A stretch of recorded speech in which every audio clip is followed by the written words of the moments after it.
Hello, my name is George Milton. Welcome to Milton's Messages. I have a couple of poems I'd like to share with you that I hope will inspire you to read the King James Bible and see what you got coming, good or bad, depending on what you do. The first poem is called I'll Start Here. I'll start here where the Ten Commandments appear, and that is in Exodus 20:1 to 17. All this God commands here stands forever. You should never stray from the word. Just obey and serve the way God says, not the Sunday preacher or priest who speaks falsehoods, prosperity, and blasphemous. 2 Timothy 4:3 to 4 and Titus 10:11. Another thing, using the psychic hotline is not fine with God either, and he is seeing those using palm readers. None of that played out good at all for King Saul in 1 Samuel 28. Instead of inquiring of God, he went to a witch, and God put the fix on him. Everything is in the King James Bible.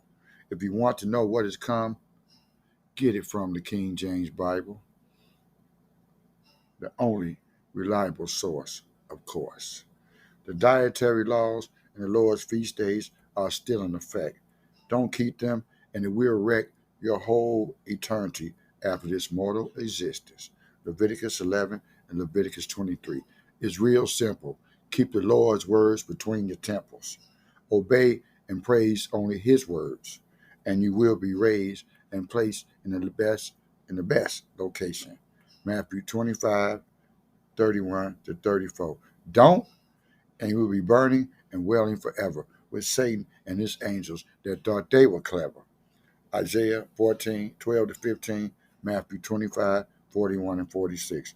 I'm going to end this poem and cut you some slack, but Jesus won't if you don't totally obey him before he comes back. Read the King James Bible also for good news that could include you. My second poem is entitled Jesus, Please Take Me. Jesus, please take me.